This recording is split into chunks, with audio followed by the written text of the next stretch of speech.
This session is being recorded, and this is Sir Siba Rahman, your English language instructor. And in today's episode, before I start today's episode, I am going to give you a recap of what happened before this episode. एक वादा जो आप सबने मुझसे किया, लेकिन वो वादा मुझसे नहीं, आपको अपने आप से करना है. मुस्तकिल मिजाजी. Perseverance is the key to success. मुस्तकिल मिजाजी कामयाबी की चाबी है. If you are persistent, if you are regular, if you are punctual, believe in me that within 3 to 6 weeks you will see the result. If you have time, if you have nothing to do, if you have no fish to fry, just be a part of language class for 3 months. And these 3 months will change your life. Because this is the most demanding skill in current situation of Pakistan.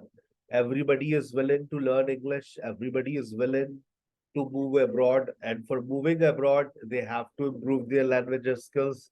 They have to appear in IELTS. So this is the very high time that you must improve this language and you must start giving your services as a language instructor. So you have a purpose, and with this purpose, you must start this course. Don't bunk off, don't take a day off, छुट्टी ना करें, टुल्ला ना मारे, बहाने मत बनाए. Don't make lame excuses. कहानी के अंदर फिर हमारे पास आते हैं pillars of English language. Sir, I want to learn language में क्या करूं? सबसे पहले अपने pronunciations पे काम करें. Improve your pronunciations. इसके अंदर एक चीज और ऐड कर देता हूँ. Improve your spellings. अपनी spellings को improve करें, right? और उसके बाद फिर हम आते हैं syntax पर, जो दूसरा आपका पिलर है. syntax की जब हम बात करते हैं तो इसका मतलब है अल्फाजों की तरतीब, जिसमें एक बात मैंने आपको बड़ी इंपॉर्टेंट डिस्कशन में आई थी. हमारे पास मुख्तलिफ किस्म के वर्ड्स होते हैं. जो वर्ड्स आज तक आप लोग याद करते हुए आए वो थे नाउन, वर्ब, एडजेक्टिव और एडवर्ब. लेकिन जिन वर्ड्स को हमेशा आपने नजरअंदाज किया वो वर्ड्स कौन से थे? Articles, preposition, conjunctions, auxiliary verbs. एक हफ्ते 2 हफ्ते के अंदर ऑक्सिलरी वर्ब के इंजेक्शन आपकी नसों के अंदर लगा दिए जाएंगे. आपकी कहीं से भी आप टेस्ट करवा लें, ऑक्सिलरी वर्ब्स आपको आते होंगे. आर्टिकल्स और प्रेपोजिशंस पे मैं असाइनमेंट्स लिए हैं. अगर आपने मेरा पहला और दूसरा इंट्रोडक्टरी लेक्चर नहीं लिया तो वो आप लाजमी सुने. मैंने बार बार शेयर किया है ग्रुप के अंदर, आप उसको लाजमी सुने, क्योंकि इंट्रोडक्टरी लेक्चर्स मेरे बहुत तकरीबन 4 होते हैं. आज मेरा ये तीसरा इंट्रोडक्टरी लेक्चर है. फॉर्मली आपका ये कोर्स 1 सितंबर से स्टार्ट होगा. सितंबर, अक्टूबर, नवंबर 3 महीने आपका ये सेशन चलेगा. अच्छा, क्योंकि सर को ये बात पता है कि जब एक स्टूडेंट अपना लैंग्वेज कोर्स मुकम्मल करता है तो उसको क्या परेशानी आती है. तो 2 चीजें मैंने 3 चीजें महसूस की है which are very common in every language learner. Even after 6 months of the course, I used to teach physically. I taught physically for 16 years, and then I have been teaching online for more than 3 years. So मैंने क्या बेटा महसूस किया कि when students complete their course, they are still mispronouncing different words. तो मैं उसको सबसे पहले दिन ही कह देता हूँ, भाई प्रोनाउंसिएशन पे काम करो.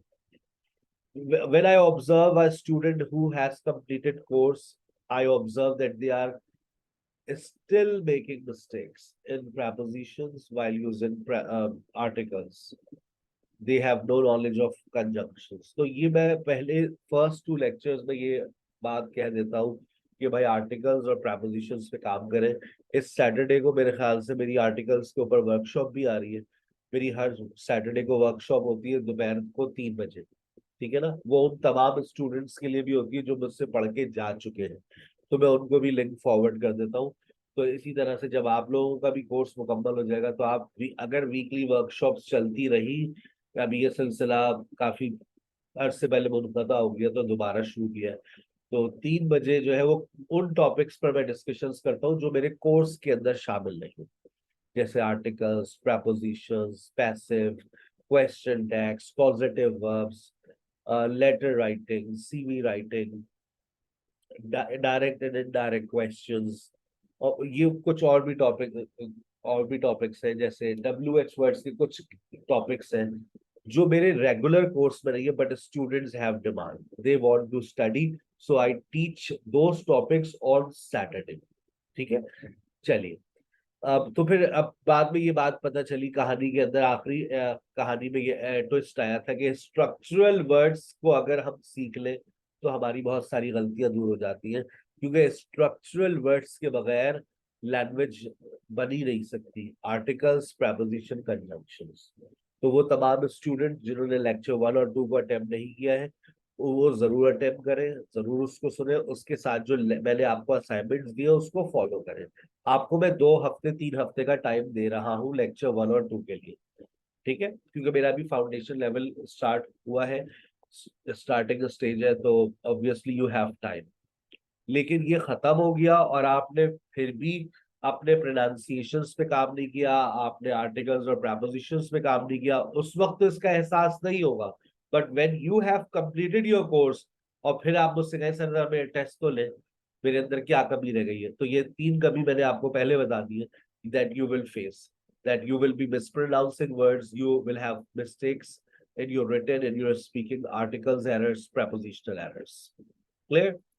आज का जो सेशन का असल मुद्दा है वो है सेंटेंस फॉर्मेशन। जब भी हम किसी सेंटेंस को बनाते हैं बेटा, तो वो 4 चीजों से मिलकर बन जाता है। अमूमन ये हम बचपन से बात पढ़ते हुए आ रहे हैं, subject plus verb plus object plus adverb. Generally, we require these 3 things to construct a sentence. Sir Haseeb teaches us every day. Every को अलग कर दीजिए, day को अलग कर दीजिए। Every day, Sir Haseeb teaches us. मैं इस बात को, इसमें कुछ चीजें मैं एडिशन भी करना चाह रहा हूँ, तो मेरे पास एक नोट्स की कॉपी और भी है, अगर आप इजाजत दें तो मैं वो शेयर कर दूँ।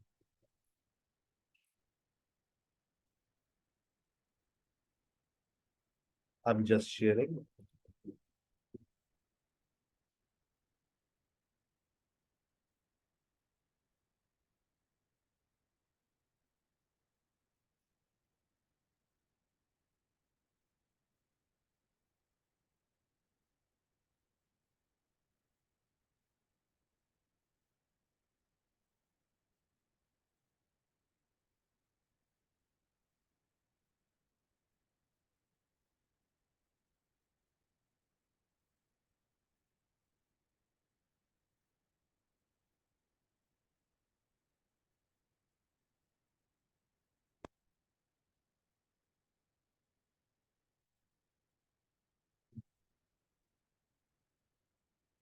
ये आ गया आपकी स्क्रीन के ऊपर।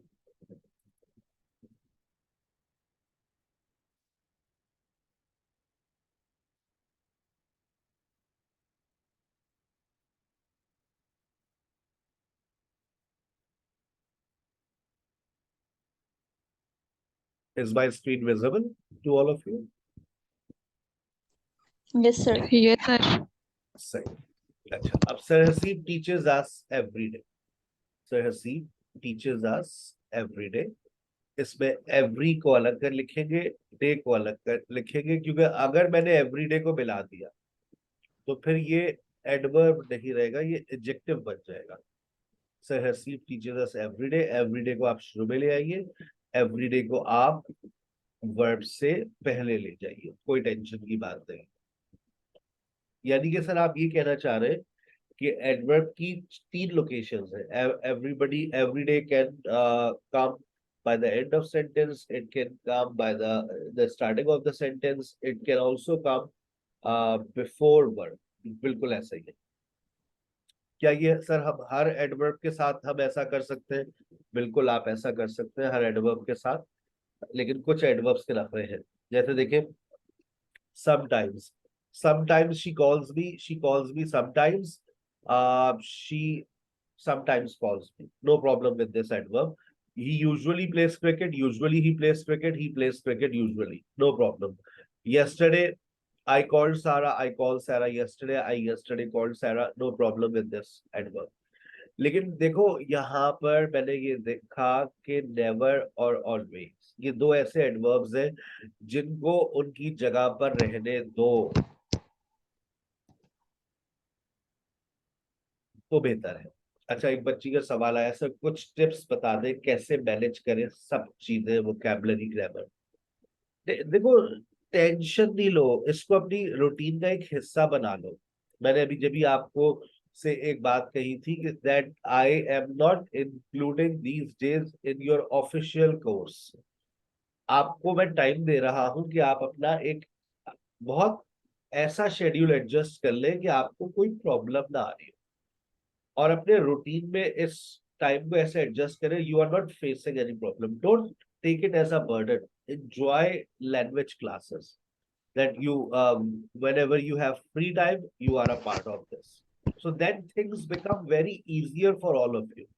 अगर आप इसको अपने ऊपर बर्डन करेंगे, things will become difficult for you.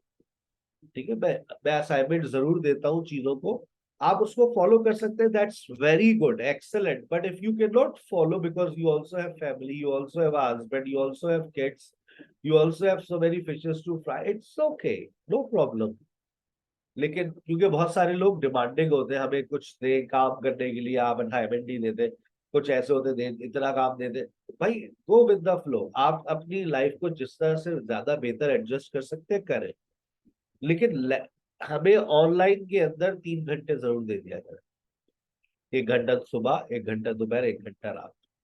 अगर आपको लगता है कि आप, अच्छा मेरा ग्रामर का लेक्चर आपको समझ आ गया, इट्स ओके, 3 से 4 चिल्ड करें, 4 से 5 डिस्कशन में चले जाया करें, वहां पर सुने, जब नींद आने लगे जमाई आए, बंद किया, सो गए, टेंशन नहीं लेनी है।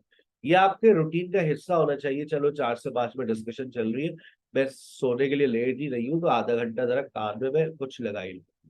यू हैव एक्सेस 5 to 6 में, आपके पास ये रेडियो चल रहा है, 9 से 10 में चल रहा है, 10 से 11 में चल रहा है, कानों में अंग्रेजी को जाने दे, एक रूटीन बना ले अपनी लर्निंग को।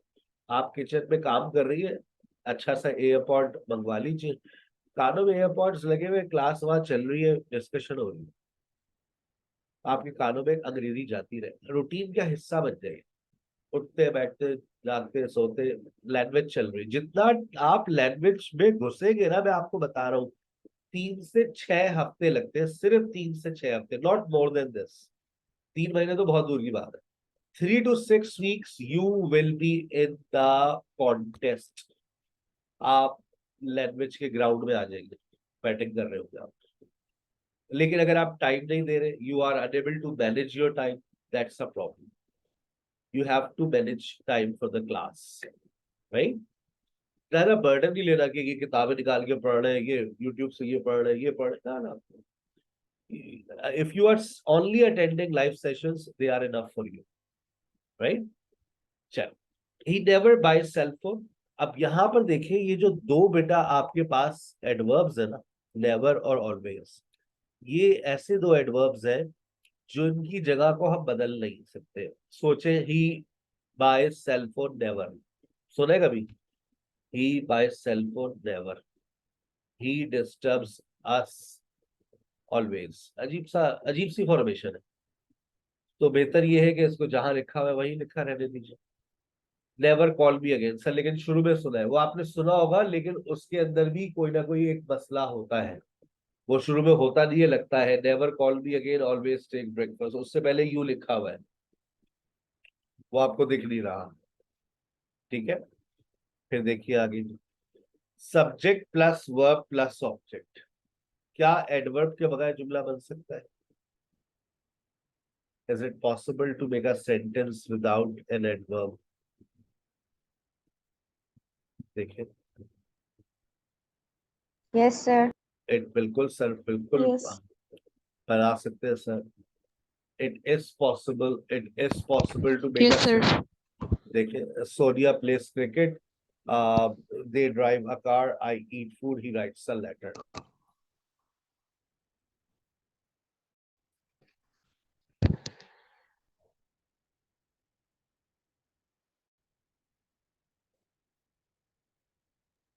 जी, he writes a letter, it is possible to make a sentence without and adverb. अच्छा, क्या ऑब्जेक्ट के बगैर भी जुमला बनाया जा सकता है उस्मा? Is it possible? Yes sir, yes sir, पक्की बात है। शी टॉक्स, वो बातें करती है। यस कर सर, करने दो, तुम्हें क्या यस मसला है? सर। सब मैं भी चाहती हूँ, मैं भी बातें करूँ। आ जाएगी बेटा आपको बात करना। She taught, she teachers, I understand, birds fly, जुमला मुकम्मल, फुल स्टॉप आ गया। It means that it is a complete sentence, it's giving us a sense. और सबसे बड़ी जो निशानी है वो यही है ना, कि हमें यस सर। सेंस मिलना चाहिए। शी टॉक्स, वो बातें करती है। शी बर्ड्स फ्लाई, परिंदे उड़ते हैं। उड़ने दो, तुम्हें क्यों टेंशन हो रही है? आपकी बात समझ। अच्छा, उस इसी तरह से और आगे चलते हैं। अब यस मैं सर। अगर आपसे ये कहूं कि सब्जेक्ट के बगैर जुमला बनाओ, तो क्या सब्जेक्ट के बगैर जुमला बन सकता है? Word plus object plus adverb, बज़ाहिर तो ऐसा दिख रहा है, लग रहा है कि बन सकता है। बज़ाहिर तो ऐसा लग रहा है। नहीं बन सकता, आयशा ने कहा नहीं बन सकता। उस्मा कहती है बन सकता है। Is it possible? No sir, no sir. नहीं बन सकता। लेकिन यहाँ तो कोई सब्जेक्ट नहीं है। Kill call Sara now, kill her right now, open the door now, don't call him tonight. We I can not see any subject here. तो क्या मैं ये कह दूं बन कि सब सकता है। बन सकता है? सर बन सकता है कैसे यार, कैसी बातें कर दी आपने? नहीं बन सकता। जो दिखता है वो होता नहीं, और जो होता है वो दिखता नहीं। आइए आगे चलते हैं। यहाँ पे भी सर देख लेना, कहाँ लिखा है आपने? कहीं पे भी नहीं लिखा हुआ। Please give me a knife, help me, call her, there is no subject sir. Don't knock at the door, don't disturb me. लेकिन अगर एक खास रोशनी में देखें, एक खास रोशनी में देखिए, एक खास रोशनी में देखिए, आपको सब्जेक्ट दिखाई देगा। इसके लिए आपको एक यस सर। खास रोशनी डाल दी हमने। देखे, यू कॉल सारा, कहते तो ये है कि हाँ भाई सब्जेक्ट के बगैर जुमला बन सकता है, लेकिन बेटा हकीकत ये है कि सब्जेक्ट के बगैर जुमला बन नहीं सकता। क्योंकि इम्पेरेटिव सेंटेंस की डेफिनेशन हमारी जिंदगी में अधूरी पढ़ाई गई थी। हमें इम्पेरेटिव सेंटेंस के बारे में सिर्फ इतना पढ़ाया गया था, we use imperative sentence to talk about order, advice, request and instructions. आज इम्पेरेटिव सेंटेंस की मुकम्मल डेफिनेशन सुनिएगा। In imperative sentence subject is hidden. We don't use subject in imperative sentence because it is definite. It is definite, मतलब ये पता होता है कि यहाँ पर यू का यू ही आएगा। मैं बात कर रहा हूँ उस बात से, मैंने कहा mute your self, mute your self. तो जिसका माइक खुला हुआ होगा वही अपने अपना माइक बंद करेगा ना। मैंने कहा काइंडली म्यूट योर सेल्फ। तो मैं जिससे बात कर रहा हूँ अभी इस वक्त, मैं आप सबसे बात कर रहा हूँ। मैंने कहा, मैं आपसे कहूँ you mute your self please. तो अब जितने भी लोग हैं मैं उन्हीं से मुखातिब हूँ, तो वो फौरन अपना माइक जो है वो बंद कर लेंगे। आ गई बात समझ? तो जब आप सेकंड पर्सन से ही मुखातिब है तो यू लगाने की क्या जरूरत है? Help me. अब सामने आपका कोई बंदा खड़ा हुआ है, आप मुसीबत में, आपने कहा हेल्प मी, तो आप, लेकिन वो नहीं सुन रहा। तो कहने का मतलब ये है कि इम्पेरेटिव सेंटेंस में यू की जरूरत नहीं है। लेकिन कभी कभार ऐसा होता है कि आपको आ जाता है गुस्सा, तुम अपना मुंह बंद रखो, तुम अपना मुंह, तुम अपना माइक बंद रखो, तुम चली जाओ, तुम दफा हो जाओ, तुम मेरे कमरे से बाहर चली जाओ। याद आया आपको आप ही के सेंटेंस? बड़ी आपी, छोटी आपी, याद आ रहे होंगे आपको जुमले। या छोटे भाई को आप इस तरह से बोलती होगी, तुम अपना मुंह बंद रखो, you shut up, you get lost, you get lost. याद आ गया? गुस्सा आया, गुस्से में जबान पर यू आता था, तुम तो चुप ही रहो, यू यू शट अप। ये बड़ा कॉमन सेंटेंस है बहन भाइयों में आपस में। यू, जब गुस्सा आता है तो यू। तुम टीवी बंद कर दो, अम्मा का जुमला। अम्मा अब्बा का जुमले याद करें। तुम पढ़ लो कुछ अपना, you study, you have a paper tomorrow, you shut down the TV, you shut down, your computer, you switch off all the lights. गुस्से में यू निकल जाता है, निकलता है मुंह से या नहीं निकलता? स्कूल में कोई पढ़ाता है? यहाँ पे कोई ऐसी लड़की है जो स्कूल में पढ़ाती है मॉन्टेसरी में? ईमानदारी से बता दो, है कोई? कभी जिंदगी में पढ़ाया स्कूल में? पढ़ाया है स्कूल में? पढ़ा तो होगा, सारे माशाल्लाह मतलब काबिल लोग हैं। इसीलिए नहीं पढ़ाया स्कूल में? मुल्क को संवारने का काम किसी ने नहीं किया? चलो, स्कूल में हाँ पढ़ाया है। पढ़ाया। एक सेंटेंस आपको याद होगा, स्कूल के अंदर हम छोटी क्लासेस में अक्सर टीचर्स बोलती हैं, तुम बातें मत करो, तुम शोर मत करो। या तो इस सेंटेंस को हम लोग बोलते थे कैसे? You don't talk, you don't make a noise, you don't laugh. याद आया जुमला? जुमले याद आ रहे हैं? यस यही जुमले थे Yes, ना, sir. कसम से Yes, यही sir. जुमले होते हैं डिट्टो से। मैंने पता नहीं कितनी टीचर्स के दुरुस्त किए, क्योंकि हम लोग जाते थे ऑब्जर्वेशन के लिए, तो हमने 100 टीचर्स के तो मैंने ये दुरुस्त किए होंगे। छोटी क्लासेस की ऑब्जर्वेशंस होती थी कि देखें टीचर किस तरह की लैंग्वेज बोल रही है। स्कूल जिन स्कूल्स में थे हम, तो उस स्कूल में हमारी ड्यूटी यही थी, काम ये था कि टीचर्स की इंग्लिश को हम सुधारने की कोशिश करते थे। क्लासरूम लैंग्वेज क्या यूज कर रही है वो, तो ज्यादातर टीचर्स ये बोलती थी, यू डोंट टॉक। फिर उनको क्लास के बाद, मैडम आपका जुमला डोंट यू टॉक। बच्चा सुनेगा ही गलत तो वो कल को बड़ा होकर भी यही बोलेगा, you don't talk, you don't shout, you keep your mouth shut. ये चले सही है, लेकिन आपने जो ये कहा ना, यू डोंट टॉक, ये गलत है। फिर क्या कहे? डोंट यू टॉक, आप मत जाइए, आप पानी पीने मत Sir, जाइए। जी बेटा। uh, shut your mouth. Is it right? हाँ, shut your mouth, it is absolutely right. Shut your mouth, keep your mouth Okay. Shut, shut your Okay, gum, sir. Thank shut you. Your gum. Don't you talk, आज के बाद क्या बोलेंगे? Don't you talk, तुम बातें मत करो, don't you talk. तुम खड़े मत हो, डोंट यू स्टैंड अप। तुम तो बीच में बोलो ही मत। कैसे बोलेंगे?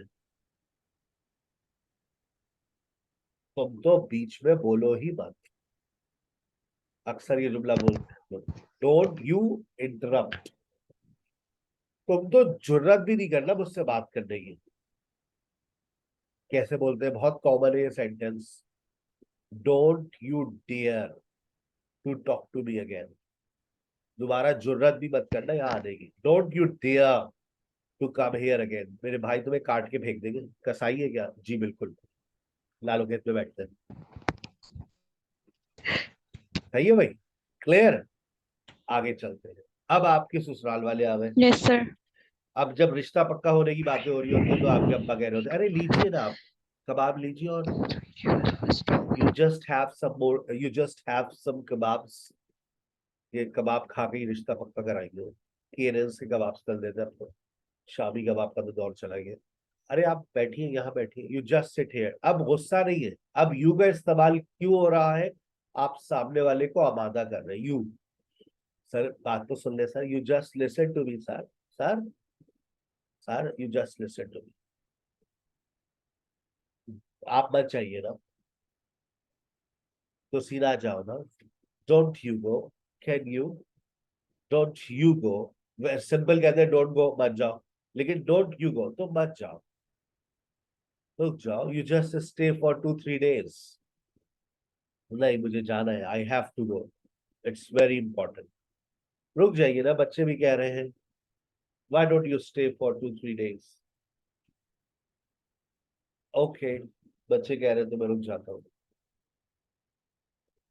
क्या एक सेंटेंस में दो ऑब्जेक्ट्स आ सकते हैं? ये फैसला तो हो गया कि सब्जेक्ट के बगैर जुमला नहीं बन सकता। इंपेरेटिव सेंटेंसेस के अंदर सब्जेक्ट के बगैर जुमला बना दिया जाता है, लेकिन हकीकत जब पर्दे हटते तो पता चलता है कि वहां पर सब्जेक्ट है। बताइए क्या एक सेंटेंस में दो ऑब्जेक्ट्स आ सकते हैं? यस और नो? Yes, sir. आ सकते हैं सर, क्यों नहीं आ सकते? आप चाहे Yes, आप sir. एक सेंटेंस में दो सब्जेक्ट भी आ सकते हैं, दो वर्ब भी आ सकते हैं, दो ऑब्जेक्ट भी आ सकते हैं सर, दो एडवर्ब भी आ सकते हैं, सब चीजें दो हो सकती हैं। लेकिन अगर हम आज अभी हम Yes, sir. ऑब्जेक्ट पे बात कर रहे हैं। जब हम ऑब्जेक्ट की बात करते हैं तो अगर एक सेंटेंस में दो ऑब्जेक्ट्स आ रहे हैं तो याद रखिए उन दो ऑब्जेक्ट्स का नाम भी है। और वो नाम क्या है? Direct object versus indirect object. जब हम डायरेक्ट ऑब्जेक्ट और इनडायरेक्ट ऑब्जेक्ट की बात करते हैं तो याद रखें कि direct object refers to something, direct object refers to something and indirect object refers to somebody। अगर समथिंग पहले आता है तो या तो आप टू लगाते हैं, मैं टू के साथ फॉर का भी एडिशन कर रहा हूं, या फिर हम फॉर लगाते हैं। अगर आपने somebody को पहले लगा दिया तो अब ये मुश्किल खत्म हो जाती है, फिर आप somebody something कह सकते हैं। जैसे फॉर एग्जाम्पल मैंने लिखा आई आस्क्ड अ क्वेश्चन। यहाँ पर क्वेश्चन क्या है? somebody है या समथिंग है?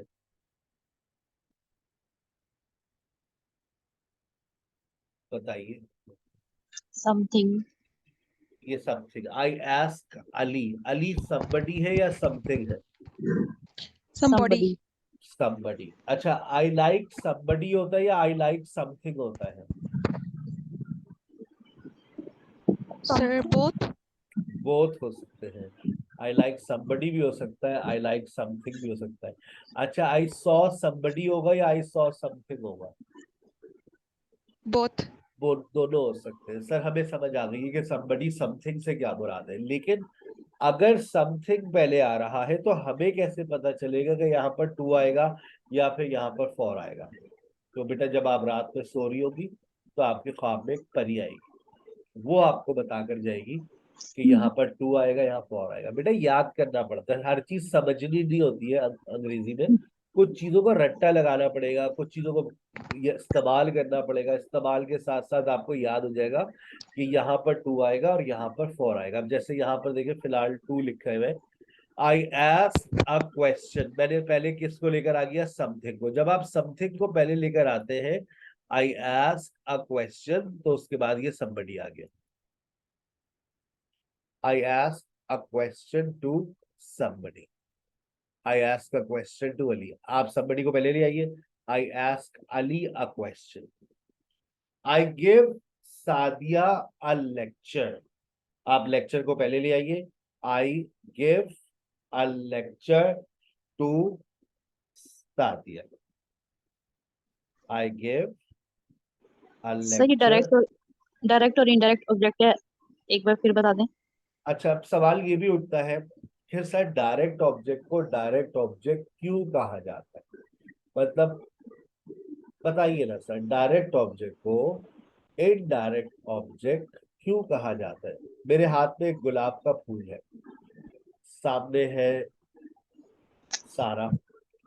अब गुलाब का फूल मेरे हाथ में, सारा मेरे सामने, मेरे पीछे उसके अब्बा जान। ये मैंने देखा नहीं। बहरहाल अभी हम फोकस करते हैं सेंटेंस को। आई एम गिविंग अ रोज। बताइए मेरे एक्शन को डायरेक्टली रिसीव कौन कर रहा है? somebody या समथिंग? Somebody.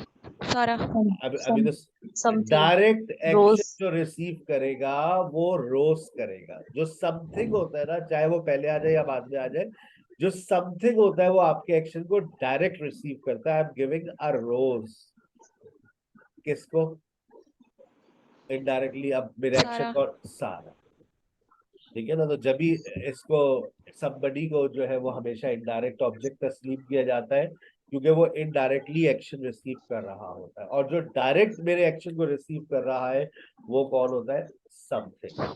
ठीक है, अब आपके ऊपर डिपेंड करता है आप somebody को पहले रखें या समथिंग को पहले रखें, लेकिन जो कॉमन है आप लोग मुझे बताइए कि आपने कॉमनली क्या सुना है। I give Sadia a lecture या I give a lecture to Sadia, commonly आपने अपनी जिंदगी में क्या सुना है? I give lecture to Sadia.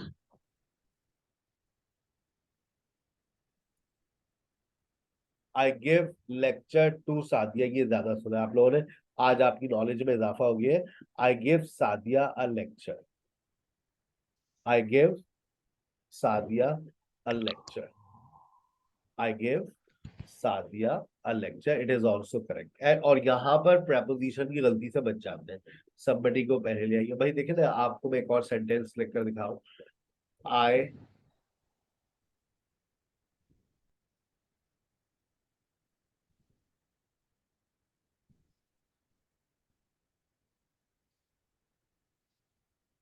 Can you buy a shirt for me,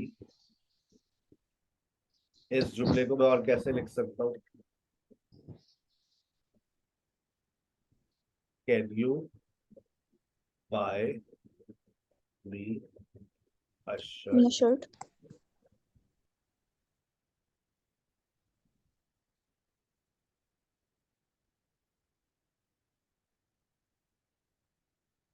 can you buy me a shirt,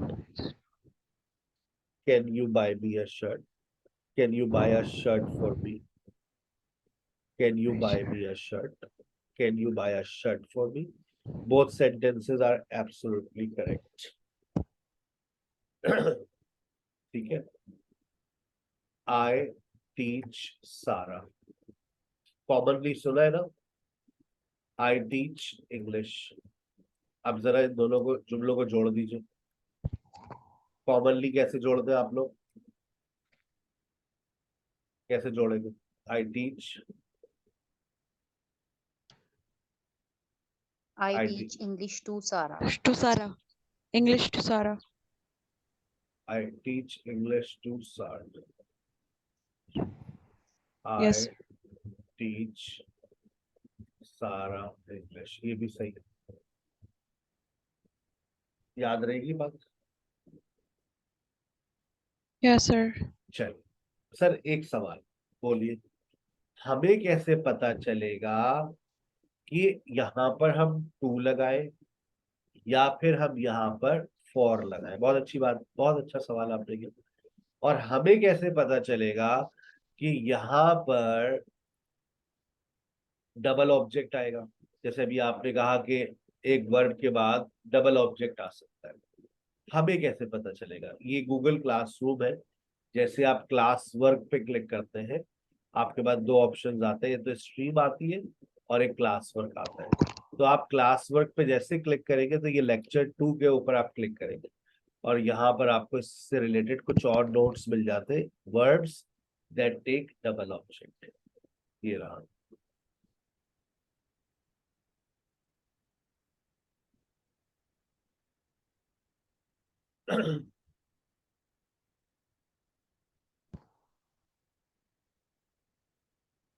verb that takes double object. अब आइए इसको थोड़ा सा स्टडी करते हैं। और मैं आपको एक बात बता दूं कि आप कल को कोई भी इंग्लिश की ग्रामर बुक उठा लेंगे ना, या कोई सा भी टेस्ट आप दे देंगे लैंग्वेज का, आप कभी फेल नहीं होंगे इंशाल्लाह, because you will have knowledge on every part of language which is very important for every student। ठीक है, कंप्यूटर जी शेयर कर दे, आज ही बताना है बच्चों को। अच्छा अच्छा, आ रही है।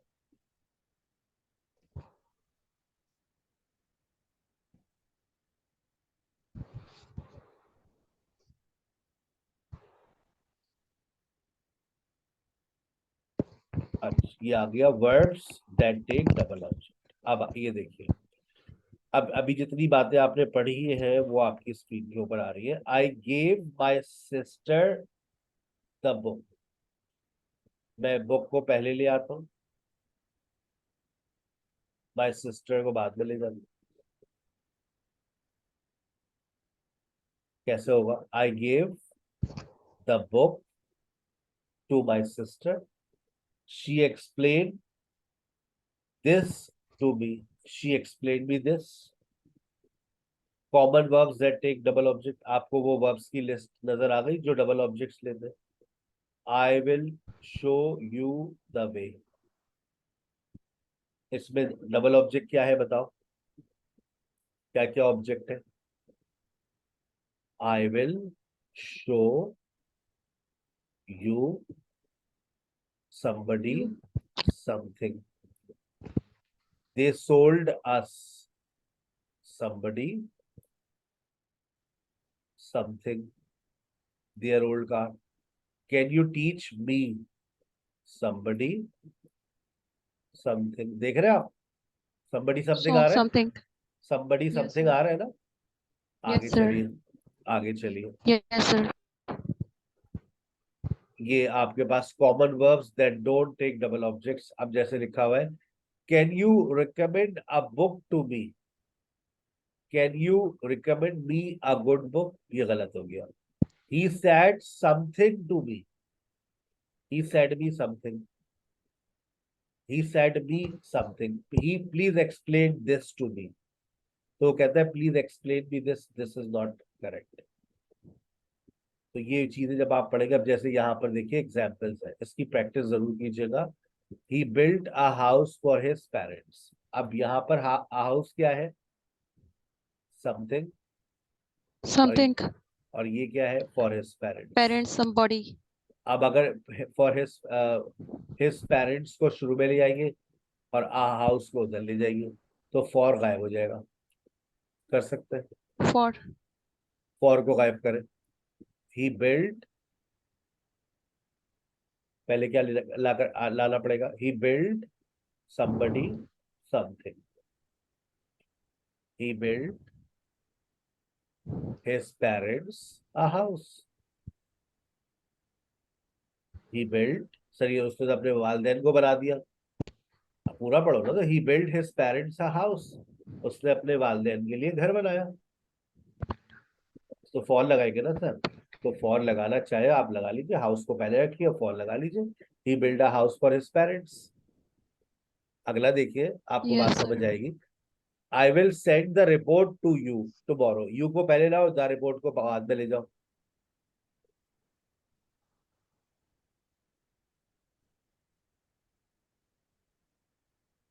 ट्राई करो. I will send you tomorrow the report. Tomorrow तो अपनी जगह लिखा है, तो उसको क्यों छेड़िए आप? द रिपोर्ट टू यू को छेड़िए. I will send the report वो तो अपनी जगह लिखा हुआ है. द रिपोर्ट to यू को इधर you लाइए. The tomorrow. रिपोर्ट को I will send you the report tomorrow. टू को गायब करना है ना. तो Yeah. somebody को पहले ले आइए, समथिंग को Yes, बाद में sir. ले जाइए. Let me make some tea for you. Let me make you some tea. ये चीज, let me make you some tea. He wants to sell his old car to me. He want to sell me his old car. ये चीज. Could you bring some water to me? Could you bring me some water? अब आपका तार बिल्कुल एकदम sold हो गया है, दिमाग का तार का फिक्स हो गया. अब ये निकलना नहीं चाहिए ये. ठीक है ना. पहले एक ही तार जुड़ा हुआ था. कौन सा तार जुड़ा हुआ था? Could you bring some water to me? आज आपको ये भी अब जहन में रहेगा. Could you bring me some water? Shall we cook dinner for them? Should we cook them dinner? Should we cook them dinner? Throw the ball to Dinner. me. Throw me the ball. Throw me the ball. आ गई बात समझ. इसी तरह से और भी exercises है, इसको सॉल्व कीजिए. सॉल्व करने के बाद आंसर की से मैच कर लीजिए. ठीक है. ये वो वर्ड्स है, ये वो वर्ब्स है जो अपने बाद टू लेते हैं. देखिए अब इनको सर ये कैसे हम याद करेंगे? याद कर ले, आगे सेंटेंस लिखा हुआ है. रोजाना इनको रीड करेंगे तो याद हो जाएंगे. आसान वर्ब्स है, कोई ऐसे मुश्किल थोड़ी नहीं है. अब बस आपको एक बात समझाइए, आपको समझ भी आ गई होगी. I send some money to you. जुमला तो समझ आ रहा है. आप टू की गलती नहीं करेंगे. अब I send some money to you. You को इधर ले आओ, सम मनी को उधर ले जाओ. ट्राई करें.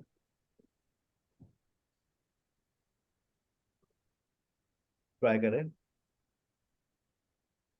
I I said sent you some.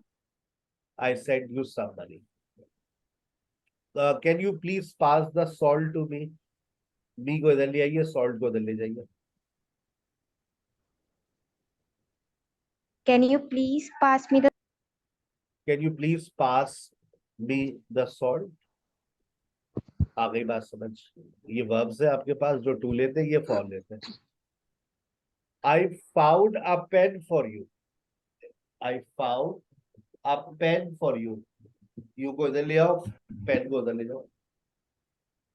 I found your pen. your pen. I Glass found of you. water.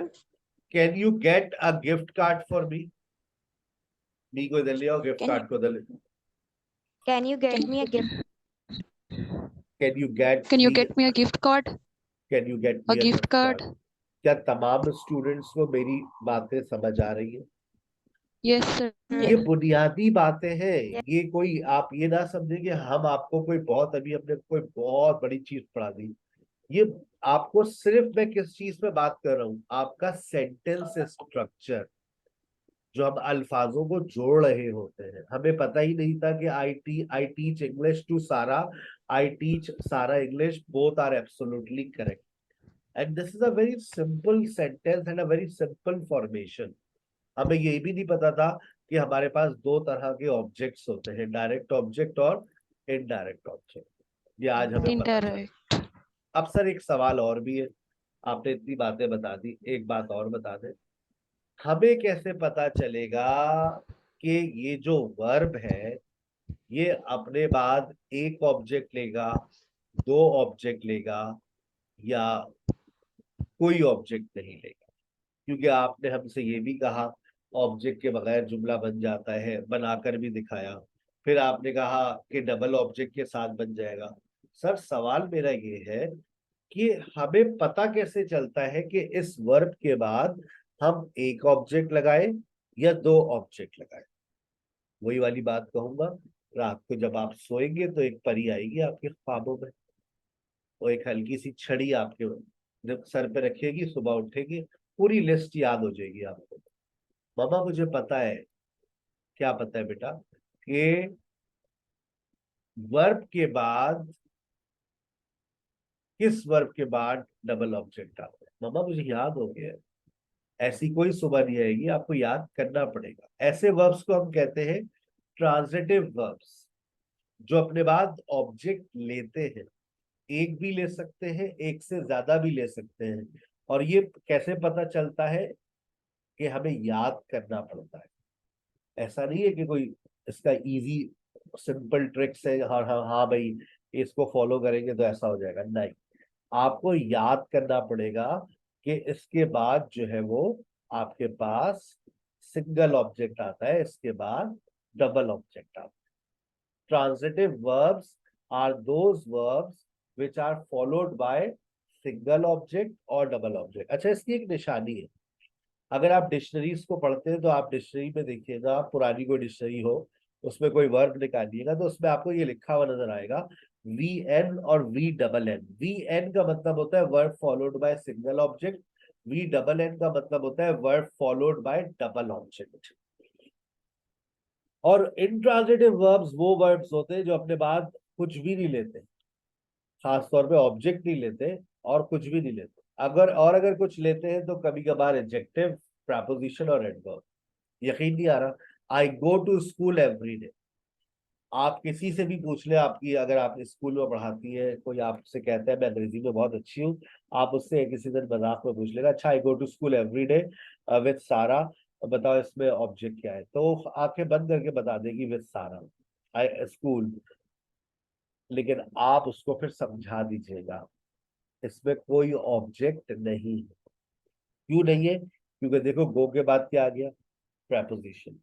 तो कंफर्म ये एक इंट्रांजिटिव वर्ब है. एवरीडे सर, एवरीडे तो एडवर्ब है, आज ही सिखाया है adverb. School sir, to school basically complement है यहाँ पर, ठीक है ना. यहाँ कोई ऑब्जेक्ट नहीं है.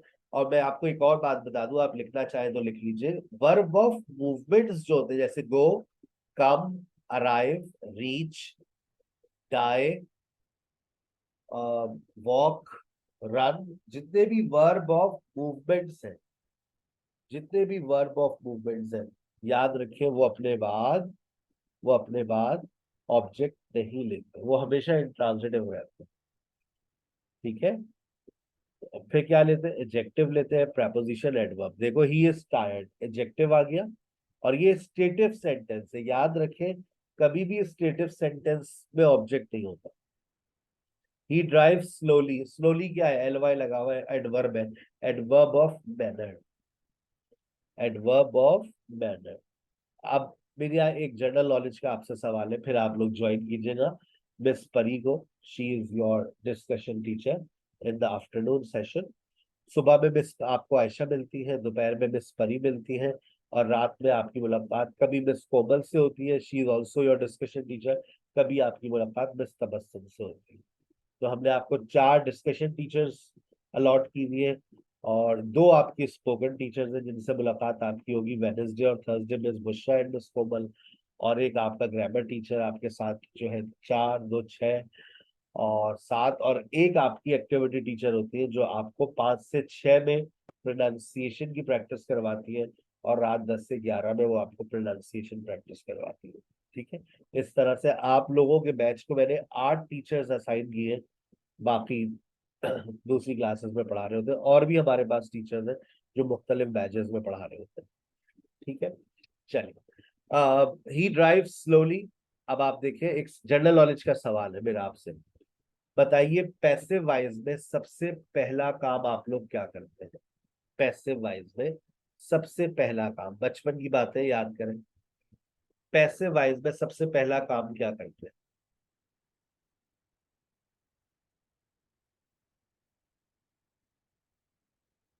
पैसिव वॉइस में सबसे पहला काम क्या करते हैं? ऑब्जेक्ट को सब पहले ले आते थे। ऑब्जेक्ट को सब्जेक्ट रिप्लेस सब्जेक्ट और ऑब्जेक्ट रिप्लेस सब्जेक्ट। ऑब्जेक्ट को सब्जेक्ट में कन्वर्ट कर देते हैं, सबसे जो पहला काम है वो ये करते हैं। याद आ रहा है किसी को? हम ऑब्जेक्ट को सब्जेक्ट बना डालते हैं। अब जब आप ऑब्जेक्ट को सब्जेक्ट बना देते हैं तो फिर क्या होता है? फिर पैसिव बन जाता है। लेकिन एक ऐसा सेंटेंस जिसमें कोई इंट्रांजिटिव वर्ब लिखा हुआ हो, तो बताइए क्या उसका आप उसके साथ भी आप ऐसा ही करेंगे? नो सर, उसका पैसिव नहीं बनेगा उसका पैसिव बनेगा ही नहीं। क्यों नहीं बनेगा भाई?